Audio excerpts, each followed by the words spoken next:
الحق من ربك فلا تكن من الممترین۔ آج اس آیت میں ہم دیکھیں گے کہ اللہ کے احکامات پر مکمل بھروسہ رکھنے کی کیا اہمیت ہے۔ حق کیا ہے؟ اس کے لیے علی کی سٹوری لیتے ہیں۔ علی کا فرینڈ سرکل کافی سٹرونگ تھا۔ دوستوں کے ساتھ ہر دوسرے دن گھومنا پھرنا اور کبھی کھانا کھانا اور کبھی سوئمنگ کے لیے جانا۔ سب کالج کے تھے، ان دنوں فلسفی وغیرہ پر بات کرنے کا نیا شوق تھا۔ ایک دوسرے سے دین کے معاملات میں سوال پوچھتے اور بحث وغیرہ بھی کرتے۔ ان میں شاہد تھا جو مذہبی گھرانے سے تعلق رکھتا تھا اور ان کو منع کرتا تھا کہ دین کے معاملات میں یہ نہیں بولتے۔ یہ سب ان کو سیریس نہیں لیتے تھے۔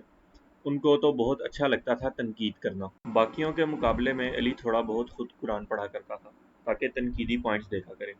ایک دفعہ علی اور اس کے دوست گاڑی پر ہائی سپیڈ میں جا رہے تھے۔ اس پر علی کے ذہن میں آیت گھوم رہی تھی کہ انسان بہت جلد باز ہے۔ اسے یہ محسوس ہوا جیسے یہ آیت اس سے بات کر رہی تھی۔ ایسے ہی وہ سفر کرتے گئے اور ایک سکول کے سامنے رکے۔ علی نے دیکھا تو وہ لڑکیوں کا سکول تھا۔ سب گاڑی سے باہر نکلے اور شاہد نہیں تھا ان کے ساتھ۔ علی کا 18 سالہ دوست اسلم ایک سگریٹ نکال کر کھڑا ہو گیا۔ علی نے پوچھا تو اس نے بولا، اسے کول فیلنگ آتی ہے، لڑکیاں امپریس ہوتی ہیں، کسی لڑکی کو پسند آیا تو اس کا BF بن جاؤں گا اور بعد میں اسی سے شادی کر لوں گا، کیسا؟ دوسرا 17 سالہ اختر تو امپریس ہو گیا اور بولا، کیا بات ہے بھائی؟ مگر علی تھوڑی دیر خاموش ہو گیا۔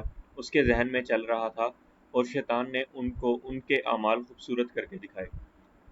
علی کو دوست سے زیادہ قرآن کی بات بہتر لگ رہی تھی۔ جو دوست کہہ رہا تھا وہ تو بہانہ تھا ایک۔ کئی اور لڑکے لڑکیاں BF GF بنتے تھے مگر اسے نہیں پتا کہ کسی نے بھی شادی کی ہو ان میں۔ ریئلائزیشن۔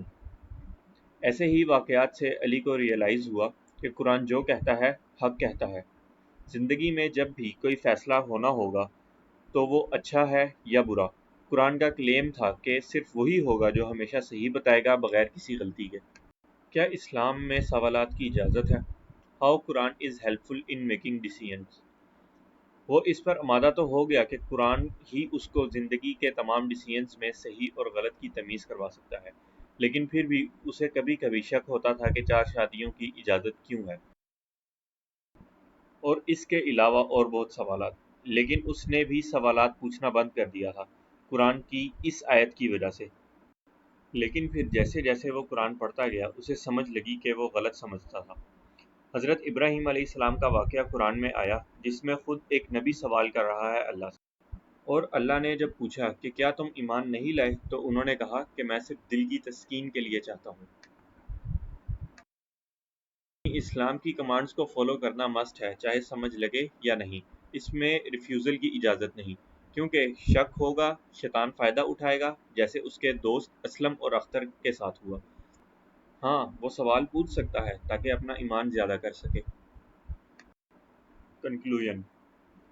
بعد میں کئی بار ایسا ہوا کہ جب علی کا ذہن اس کو کچھ اور بتا رہا تھا اور قرآن کچھ اور اس نے قرآن کو فالو کیا۔ ایک دفعہ اس کے ابو پر اسے غصہ آ رہا تھا تو اس کا دل کر رہا تھا کہ وہ اونچا بولے اور گھر سے نکل جائے، لیکن اس نے برداشت کیا قرآن کی والدین کے ساتھ نرمی کی کمانڈز کی وجہ سے۔ ایک دفعہ اس کا دل کیا کہ بیٹنگ میں حصہ لے، لیکن اس نے نہیں لیا قرآن کے احکام کی وجہ سے۔ اختر نے بیٹنگ ٹرائی کی اور ہر سال وہ کئی منتھ کی سیلری اسی میں ضائع کر دیتا تھا۔ اسلام کو فالو کرنے کا علی کو انڈیویجول فائدہ تو ہوا ہی، اس کے ساتھ اس نے کیریئر میں بھی یہ کوشش کی کہ وہ سوسائٹی کو بینیفٹ دے چیریٹی کے تھرو۔